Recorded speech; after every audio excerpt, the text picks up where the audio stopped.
Cette vidéo fait partie du programme de récupération Piano Well, une méthode unique conçue pour aider les pianistes professionnels à retrouver aisance, liberté et expression authentique.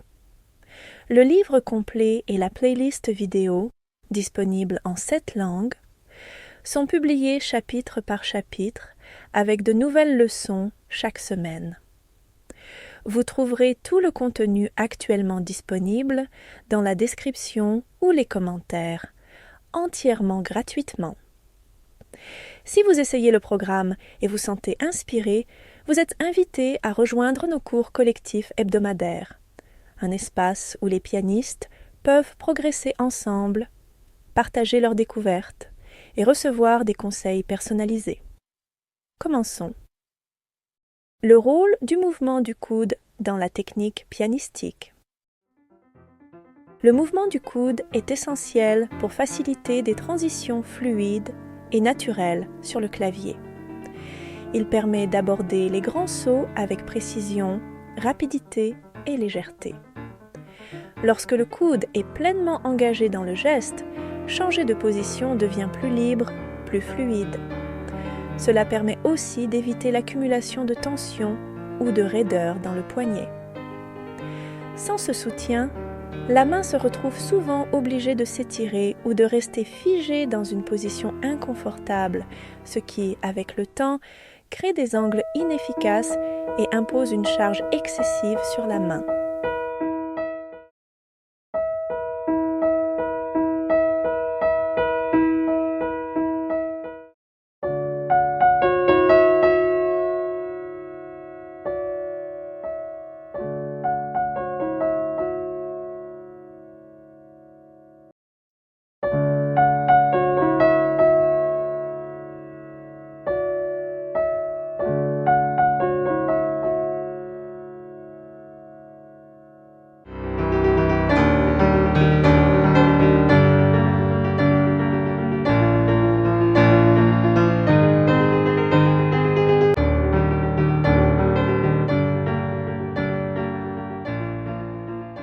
En jouant, la main et le poignet sont en mouvement constant. Si ce mouvement est mené uniquement par la main, sans l'appui du coude, celle-ci prend la tête de l'ensemble du bras. Cela crée une pression sur le poignet et les doigts, perturbant l'élan naturel du geste. Mais lorsque le changement de position est initié par le coude, la main arrive à son nouveau point d'appui avec équilibre et relâchement. Elle suit simplement, sans tension, sans effort. Il en va de même pour les sauts. Si le bras entier se déplace comme un bloc rigide et lourd, le geste devient tendu, instable. Mais lorsqu'un élan léger et précis part du coude, l'avant-bras le suit naturellement comme une prolongation souple, sans blocage. En laissant le coude guider à la fois les changements de position et les sauts, on permet au bras de fonctionner comme une unité cohérente. Cela allège la main, stabilise le geste et renforce la sécurité de la technique. Notation des doigtés. Choisir un doigté clair est une étape fondamentale dans l'étude d'un morceau. Sans cette base, il devient difficile de percevoir les changements de position ou de construire une mémoire musculaire fiable.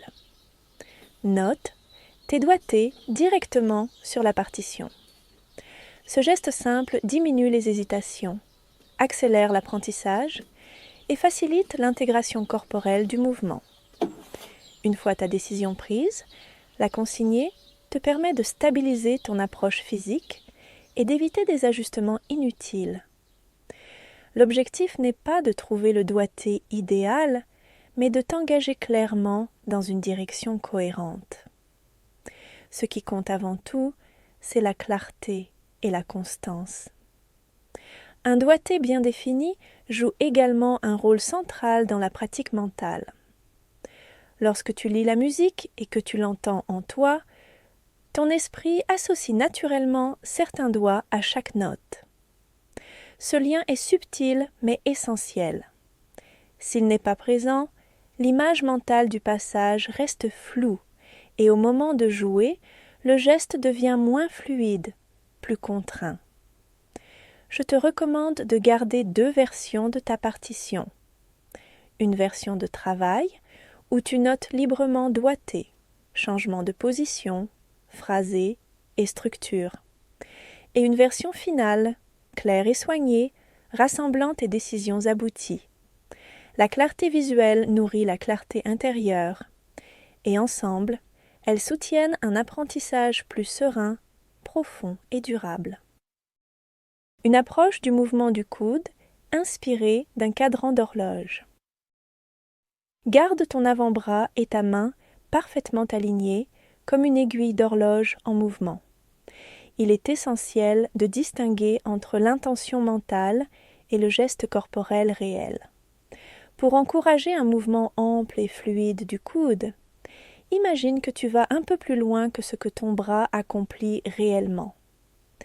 Cette extension intérieure ouvre le geste tout en laissant le corps détendu et disponible. Par exemple, lors d'un déplacement vers l'extérieur, visualise 3 heures avec la main droite et 9 heures avec la gauche. En pratique, ton bras atteindra probablement des positions plus proches de 4 et 8 heures. Lors d'un mouvement vers l'intérieur, imagine 7 heures à droite et 5 heures à gauche, tout en sachant que le geste se stabilisera naturellement autour de 6 heures pour les 2 mains. Cette approche aide à éviter les angles rigides et les tensions superflues, en favorisant un geste centré, fluide et naturel. Relâchement de la touche et mouvement du coude selon le tempo.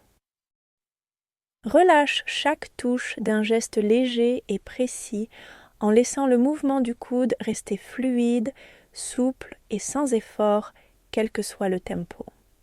Réserve les mouvements 3, déroll et double swing pour les tempis très lents, environ 1 note par seconde, lorsque l'amplitude complète du geste peut s'exprimer pleinement. À mesure que le tempo s'accélère, le mouvement devient naturellement plus 2D.